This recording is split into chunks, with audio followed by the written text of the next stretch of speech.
চোখ রাখবো পরবর্তী খবরে। মিয়ানমার এবং বাংলাদেশের পর এবার ভূমিকম্প আফগানিস্তানে। বুধবার ভোর 4:44 নাগাদ আফগানিস্তানে জোরালো ভূমিকম্প হয়। রিক্টার স্কেলে ভূমিকম্পের তীব্রতা ছিল 5.9। কম্পন অনুভূত হয় দিল্লি ও বিস্তীর্ণ অঞ্চলে, আতঙ্ক ছড়িয়ে পড়ে। বুধবার ভোরে আফগানিস্তানে একটি জোরালো ভূমিকম্প হয়, কেঁপে ওঠে দিল্লি ও তার পার্শ্ববর্তী এলাকাও। এর ফলে আতঙ্ক ছড়িয়ে পড়ে আশপাশের এলাকায়। অনেকেই ঘুম থেকে উঠে রাস্তায় চলে আসেন। বুধবার ভোর 4:44 নাগাদ কম্পন অনুভূত হয় আফগানিস্তানের হিন্দুকুশ পর্বত এলাকায়। কম্পনের তীব্রতা ছিল 5.9 রিক্টার স্কেল। উৎসস্থল ছিল আফগানিস্তানের বাগনাল শহর থেকে 164 কিলোমিটার পূর্ব দিকে। চলুন আরো বিস্তারিত জেনে নিয়ে আমাদের প্রতিনিধি রাজীব দত্ত এই মুহূর্তে রয়েছেন আমার সঙ্গে। রাজীব, শুনতে পাচ্ছেন আপনি? রাজীব, এই মুহূর্তে আফগানিস্তানের ভূমিকম্প সম্পর্কে কোনো আপডেট পাওয়া গেছে কিনা? কোনো ধরনের ক্ষয়ক্ষতি কিংবা জানহানির কোনো খবর পাওয়া গেছে কিনা? দেখুন, প্রথমেই বলি যে ভূমিকম্প যেটা হয়েছে সেটা ধরুন এশিয়া এই কয়েকদিন ধরে গত 28 মার্চ থেকে আমরা দেখছি যে অনবরত নাগাড়ে এশিয়া মহাদেশের কোনো প্রায় সমস্ত দেশেই কিন্তু ভূমিকম্প হচ্ছে। এবং জানেন যে 28 মার্চ 7.7 অর্থাৎ রিক্টার স্কেলে যে ভূমিকম্প হয়েছে সেখানে মায়ানমার এবং থাইল্যান্ডের ব্যাংকক সেখানে ক্ষতিগ্রস্ত হয়েছে। এবং মায়ানমারের কথা তো জানেনই, সেখানে কিভাবে বিধ্বস্ত হয়ে গিয়েছে মায়ানমারের বেশ কিছু জায়গা। এবং আজকে সকালেও কিন্তু পুনরায় ভূমিকম্প হয়েছে। ভোর 4:44 নাগাদ এই ভূমিকম্প হয়। সেটা হচ্ছে আফগানিস্তানের হিন্দুকুশ পর্বত রয়েছে, যে হিন্দুকুশ পর্বত অঞ্চলে কিন্তু ভূমিকম্পটা হয়। যেটা উৎসস্থল বলছে যে আফগানিস্তানের যে বাগনাল শহর রয়েছে, সেই বাগনাল শহর থেকে 164 কিলোমিটার পূর্ব দিকে 75 কিলোমিটার ভূগর্ভের নিচে 75 কিলোমিটার গভীরে এই ভূমিকম্পটা হয়েছে। এবং এই ভূমিকম্পের ফলে কিন্তু আফগানিস্তানের এই যে ভূমিকম্প, তার ফলে কম্পনের মাত্রা যেটা ছিল 5.9 অর্থাৎ 5.9, সেই কারণে কিন্তু দিল্লি এবং তার পার্শ্ববর্তী এলাকাও কিন্তু কেঁপে উঠেছে বলে বলা হচ্ছে। যদিও এটা ন্যাশনাল সেন্টার ফর সিসমোলজি, তারা কিন্তু সরাসরি কিছু বলছে না। দিল্লির মানুষ বিভিন্ন সংবাদ মাধ্যমে বলছেন তারাও ভূমিকম্প অনুভূত করেছেন এবং বুঝতেই পারছেন যে মানুষের মধ্যে একটা আতঙ্ক তো রয়েছে, কারণ এই মায়ানমারের পরিস্থিতি তারা দেখেছেন টিভিতে। এবং ভূমিকম্প হলে কি হতে পারে, বাড়িঘর কেঁপে ওঠে। অর্থাৎ বহুতলে যারা ছিলেন তারা কিন্তু সেই সময় ঘুমিয়েছিলেন অনেকে, কারণ তখনও তো ভোরবেলা 4:44। সবাই কিন্তু ঘুমের মধ্যে কিন্তু উঠে কোনো রকমে উঠে নিচে নেমে আসেন। দিল্লির রাস্তাতেও কিন্তু এরকমের ছবি আমরা দেখেছি। এবং সেই সঙ্গে আফগানিস্তানেও তো হয়েছে, যেখানে এই বাগনাল শহরটা, সেখানকার মানুষ আতঙ্কগ্রস্ত হয়ে পড়ে, কারণ এই শহরে কিন্তু 2 লক্ষর মতো মানুষ বাস করেন।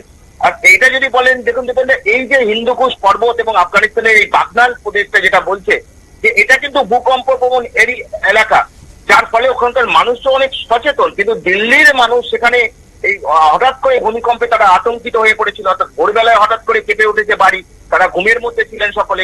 সেই সময় অনেকে ঘুমিয়েছিলেন, অনেকে উঠেছেন, ঘুম থেকে উঠেছেন।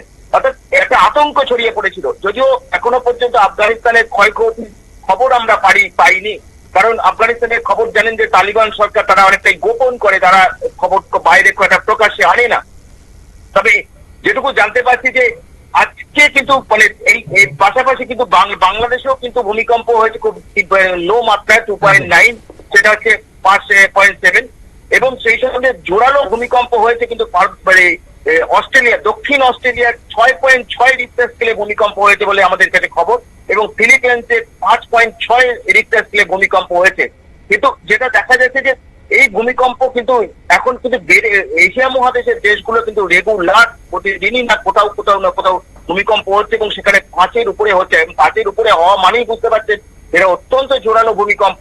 এবং সেই কারণেই কিন্তু আজকে দিল্লির মাটিও কেঁপেছে। গত দিল্লির 21 মার্চ আফগানিস্তানে ভূমিকম্প হয়েছিল, আরেকটি ভূমিকম্প হয়েছিল 5 রিক্টার স্কেলে। অর্থাৎ এই ভূমিকম্প যেন দিন দিন বেড়ে যাচ্ছে, যদি বলেন যে এটা এত বেড়ে গিয়েছে আমাদের এশিয়া মহাদেশের দেশগুলোতে, এবং যার ফলে আতঙ্ক ছড়িয়ে পড়ছে। রাজীব, এইখানে একটু জানতে চাইবো, যেটা আপনি বললেন যে মিয়ানমারের পর বাংলাদেশ, তারপর অস্ট্রেলিয়া এবং ফিলিপিন্স, এবং বিশেষ করে এশিয়ার এই প্রান্তে কয়েকদিন ধরে আমরা দেখতে পাচ্ছি একের পর এক ভূমিকম্প হচ্ছে। এবং আমরা এটাও জানি যে আমাদের রাজ্য জোন 5-এ রয়েছে ভূমিকম্পের, এবং ভারতবর্ষের বিভিন্ন প্রান্ত কিন্তু জোন 5-এ রয়েছে।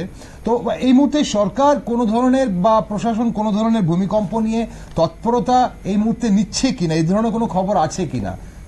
দেখো, প্রথমেই বলি যে আমাদের দেশের সব থেকে বড় সমস্যা কি জানেন, যে এই যে ভূমিকম্প প্রবণ এরিয়াগুলোতে যেগুলো হয়, সরকারের একটা থাকে যে সরকার তার একটা অ্যালার্ট, অর্থাৎ ভূমিকম্প অনেক হওয়ার আগে মানে অ্যালার্ট জারি হয়ে যায়, এবং বিদেশে আছে বিদেশে অনেক ঘন্টা দুয়েক চারেক আগে কিন্তু অ্যালার্ট জারি হয়ে যায় মানুষ যাতে নিরাপদে বেরিয়ে আসতে পারে। কিন্তু আমাদের খুব দুর্ভাগ্য আমাদের দেশ, যে আমাদের দেশে ভূকম্প প্রবণ যে অঞ্চলগুলো, সেই অঞ্চলগুলোকে মানুষকে অ্যালার্ট করা, সতর্ক করার, ভূমিকম্পের আগাম খবর দেওয়া, সেই কিন্তু ব্যবস্থা কিন্তু এখনো আপডেট করা করে উঠতে পারেনি। যদিও সরকার কোটি কোটি টাকা খরচ করে, এবং এই যে একটা ন্যাচারাল ডিজাস্টার, এটা তার মধ্যে অবশ্যই যে ভূকম্প প্রবণ এরিয়া, যেটা ত্রিপুরা অত্যন্ত হাই প্রবণ একটা জায়গা, নর্থ ইস্টের সব জায়গাতে, কিন্তু সেখানে এই যে আগাম সতর্কতা দিয়ে মানুষকে সচেতন করা, মানুষকে মানে সাবধান করে বাড়ির বাইরে চলে আসা, সেইটা কিন্তু এখনো জানেন আমাদের দেশে গড়ে ওঠেনি, এবং যার ফলে সমস্যা যে এই যে মায়ানমারে যেটা হয়েছে, ব্যাংককে যেটা হয়েছে, একই কারণ। যদি আগাম সতর্কতা রাখতে, কয়েকদিন আগে দেখছিলাম যে একটি ছোট্ট দ্বীপ রাষ্ট্রে ভূমিকম্প হয়েছিল, সেখানে কোনো বাড়িঘর অনেক ভেঙে পড়েছে, কিন্তু মানুষের মানুষ মৃত্যু হয়নি। কেন? অনেক 4 থেকে 5 ঘন্টা আগে সতর্ক করা হয়েছিল মানুষকে, সেখানে অ্যালার্ম বেজে ওঠে এবং অনেক মোবাইলে মেসেজ চলে আসে। কিন্তু আমাদের দেশে এখনো সেই পরিস্থিতি নেই, যার ফলে এইরকমই ভূমিকম্প হলে আমরা জানতে পারি, তখন অনেক রকম প্রশ্ন ওঠে, তখন অনেক কথা বলা হয়, যেটা মায়ানমারে হয়েছে, ভয়ঙ্কর ভূমিকম্প হয়েছে। আমাদের এখানে আজকেও জম্মু কাশ্মীরে খুব লো মাত্রায় ভূমিকম্প হয়েছে। তো ভূমিকম্পের জন্য সরকারেরও যে আগাম সতর্ক করা, মানুষকে সচেতন করার জন্য সরকারেরও কিছু মানে এখন করা উচিত, যে যাতে মানুষের জীবনহানি না ঘটে। কিন্তু দুর্ভাগ্য সেইটা এখনো কিন্তু করে তুলতে পারেনি আমাদের সরকার। একদম অসংখ্য ধন্যবাদ রাজীব আপডেটের জন্য। দর্শক বন্ধুরা, আপনারা দেখলেন এবং শুনলেন আমাদের প্রতিনিধি রাজীব দত্ত জানাচ্ছিলেন আপনাদের যে আফগানিস্তানে যে আজ ভূমিকম্প হয়েছে 5.9 রিক্টার স্কেলে তার তীব্রতা ছিল, এবং একের পর এক ভূমিকম্পে কিন্তু এশিয়ার এই প্রান্ত কেঁপে উঠছে, এবং তা অবশ্যই তাৎপর্যপূর্ণ একটা উদ্বেগের বিষয়।